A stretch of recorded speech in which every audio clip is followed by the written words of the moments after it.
আজকে আমরা পাঠ করতে চলেছি শ্রীমদ্ ভাগবত অধ্যায় 3, অর্থাৎ শ্রীকৃষ্ণ হচ্ছেন সমস্ত অবতারের উৎস। শ্লোক সংখ্যা 16। সুরাসুরা নমুদধিং মথুতম মন্দরাচলম দধ্রে কমঠরূপেণ পৃষ্ঠ একাদশে বিভু। প্রভুজি। সুরাসুরা নমুদধিং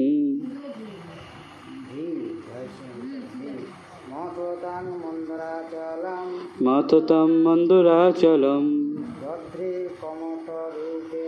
দধ্রে কমঠরূপেণ পৃষ্ঠ একাদশে বিভু।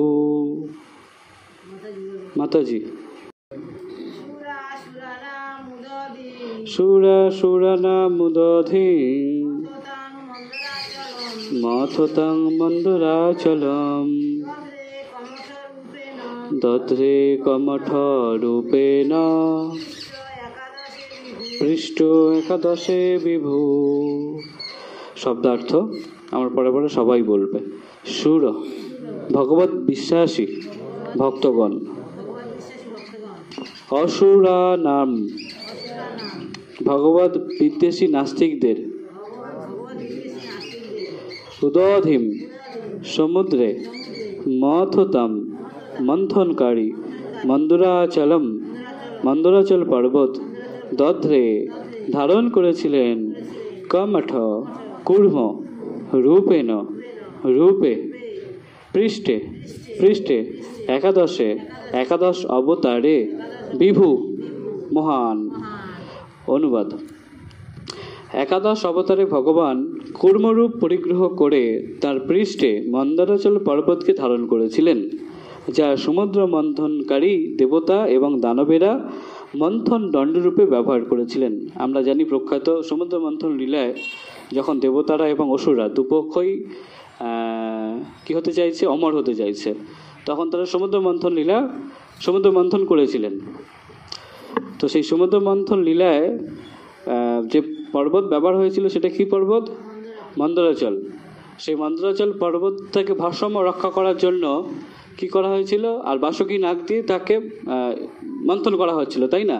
সেই পর্বতটা টলমল টলমল করছিল। সেই পর্বতটা যাতে ঠিক থাকে, সোজা দাঁড়িয়ে থাকে, তার জন্য ভগবান অবতার নিয়েছিলেন। কি অবতার? কূর্মর অবতার। কূর্ম মানে কি? কচ্ছপ। হ্যাঁ, চলতি ভাষায় কচ্ছপ, আর এটা হচ্ছে সাধু ভাষায় কূর্মরূপ।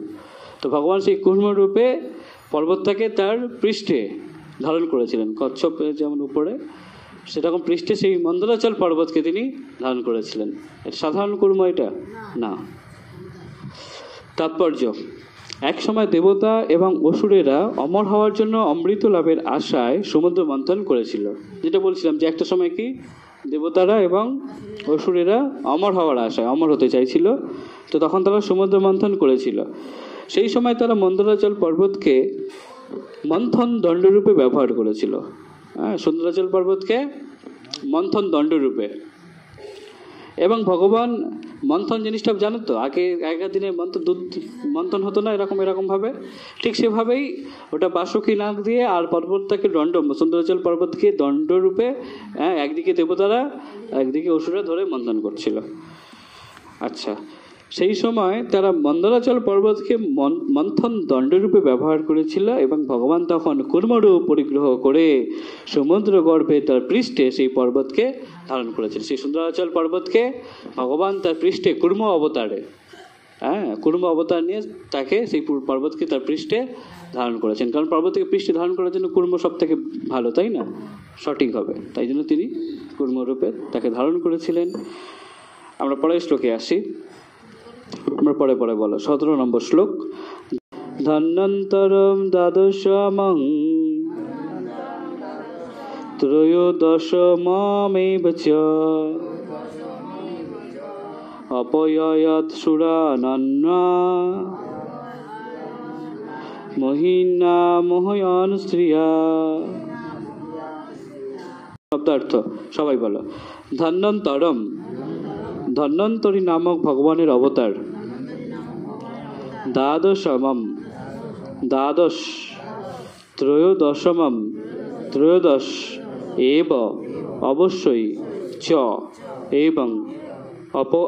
অপয়য়ৎ, পান করতে দিয়েছিলেন। সুরান, দেবতাদের। অন্নান, অন্যদের। মহিন্না, মোহিনী রূপের দ্বারা। মোহ অয়ন, প্রলুব্ধ। স্ত্রিয়া, স্ত্রী রূপে। অনুবাদ। দ্বাদশ অবতারে ভগবান ধন্বন্তরী রূপে আবির্ভূত হয়েছিলেন এবং ত্রয়োদশ অবতারে তিনি মোহিনী রূপে অসুরদের সম্মোহিত করে দেবতাদের অমৃত পান করতে দিয়েছিলেন। এখানে দুটো অবতার পরপর হলো। দ্বাদশ অবতারকে ধন্বন্তরী, ঠিক আছে? ধন্বন্তরী মানে কি? ডাক্তার, বৈদ্য, তাই না? সেই ধন্বন্তরী রূপে আবির্ভূত হয়েছেন ভগবান। তাহলে ভগবানই তাহলে কে? ধন্বন্তরী। সব থেকে শ্রেষ্ঠ চিকিৎসক তাহলে তিনি, তাই তো?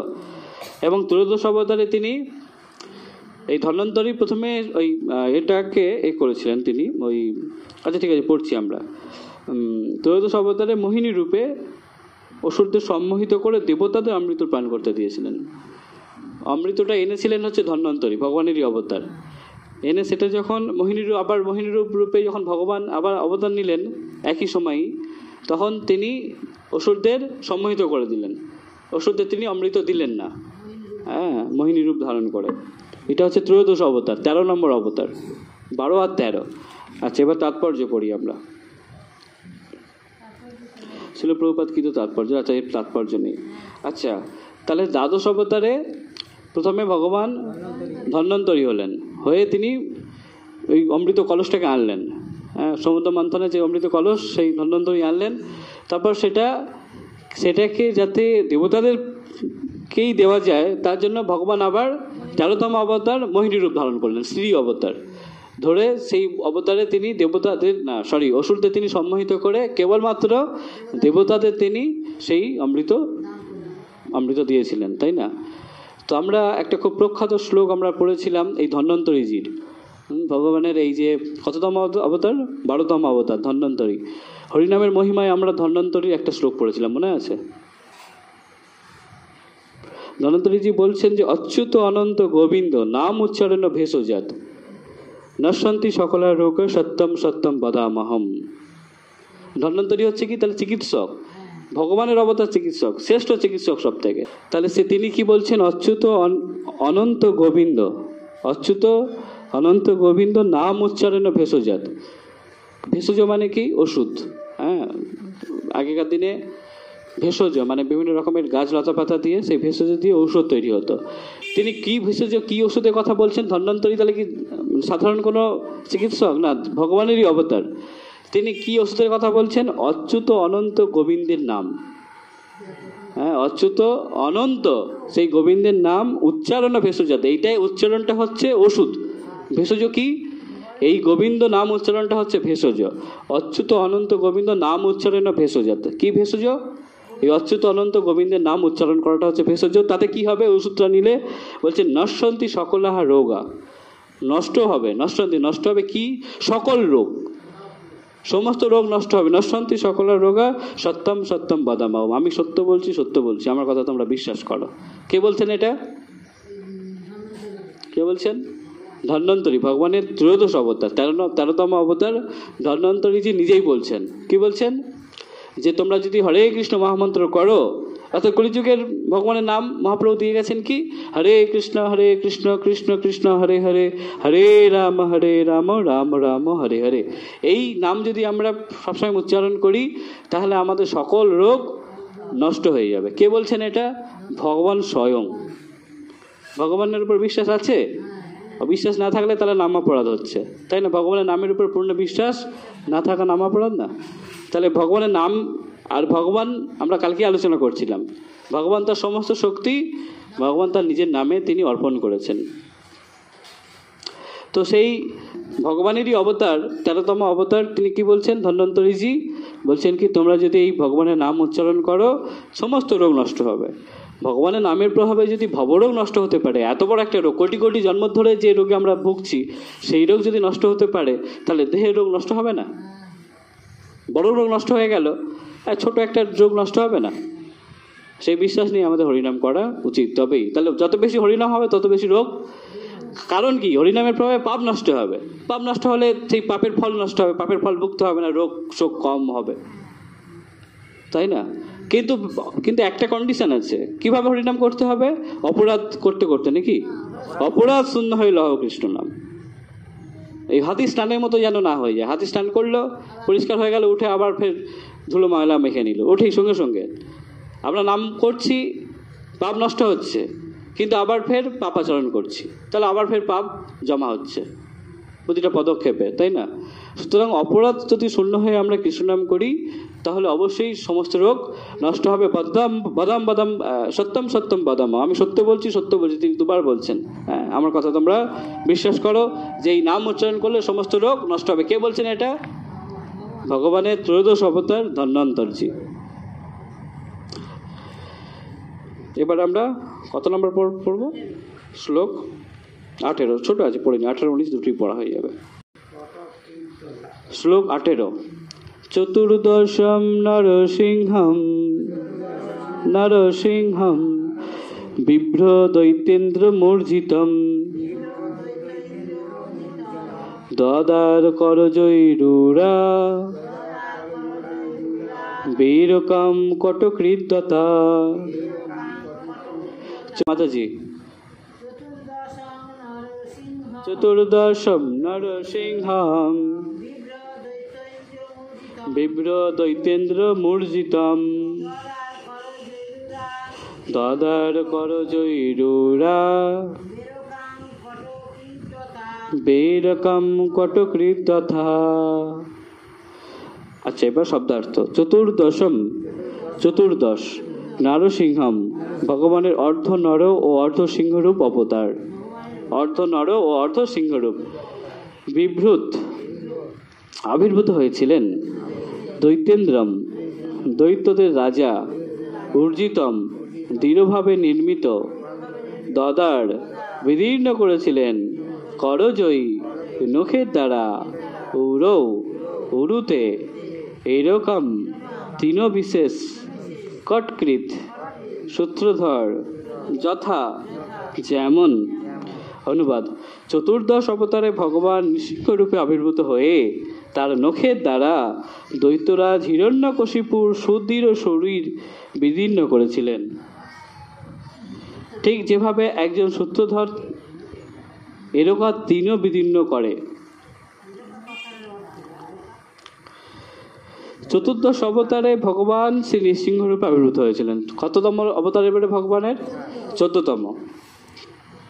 14তম অবতার তাহলে কি? ভগবানের অবতার কি? নৃসিংহ। নৃসিংহ রূপে এসেছিলেন এবং এসে কি করেছিলেন? তার নখের দ্বারা দৈত্যরাজ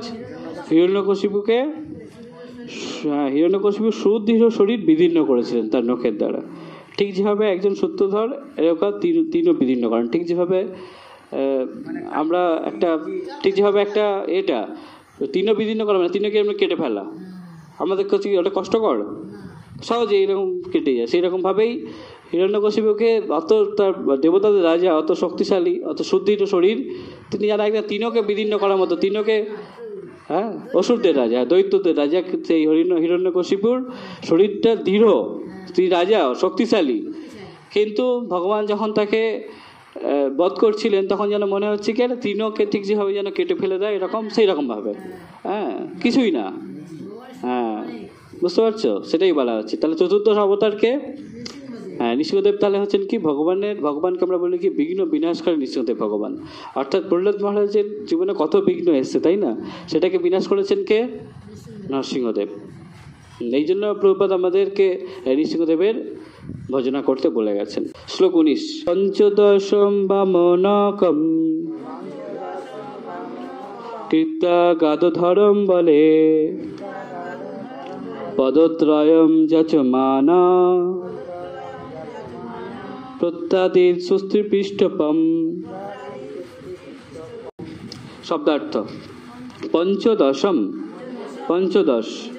বামনকম বামন কৃত্যা ধারণ করে অগত গিয়েছিলেন অধরম যজ্ঞস্থানে বলি মহারাজের পদত্রয়ম কেবল ত্রিপাদ ভূমি যাচমান ভিক্ষা করে প্রত্যাদিৎসু ফিরিয়ে দেওয়ার ইচ্ছায় ত্রিপৃষ্ঠপম ত্রিভুবন।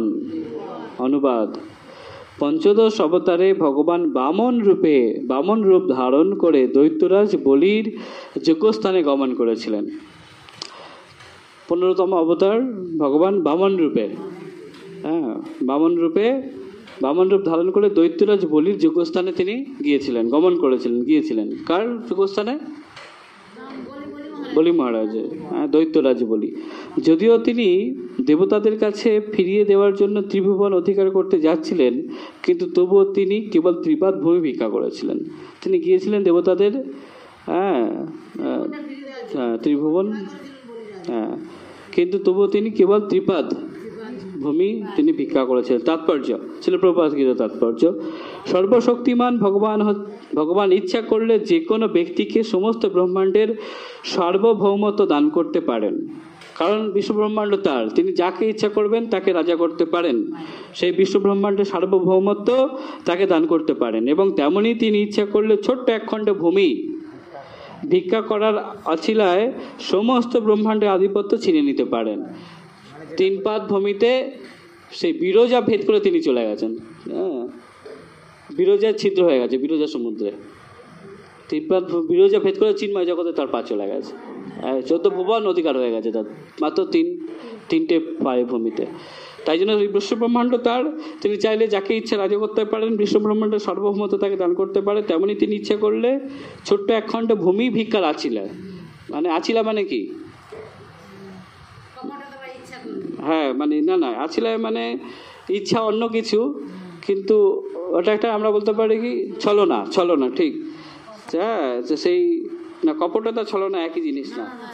এবং তেমনি ইচ্ছা করলে ছোট্ট একখণ্ড ভূমি ভিক্ষা করার আছিলায় তিনি সমস্ত ব্রহ্মাণ্ডের আধিপত্য ছিনিয়ে নিতে পারেন, যেভাবে বলি মহারাজের থেকে ছিনিয়ে নিয়েছিলেন। কোনো প্রশ্ন আছে? ঠিক আছে, তাহলে আজকে এই পর্যন্ত থাকলো। আজকে অল্প বিশ্রাম, আগামী দিন আমরা পুনরায় পরের শ্লোক থেকে পড়াশোনা শুরু করবো। বাঞ্ছা কল্পতরুভ্যশ্চ কৃপা সিন্ধুভ্যেব চ পতিতানাং পাবনেভ্যো বৈষ্ণবেভ্যো নমো নমঃ। অনন্ত কোটি বৈষ্ণববৃন্দ কি জয়। শিল প্রভুপাদ কি জয়। নিতাই গৌর প্রেমানন্দে হরি হরি বল।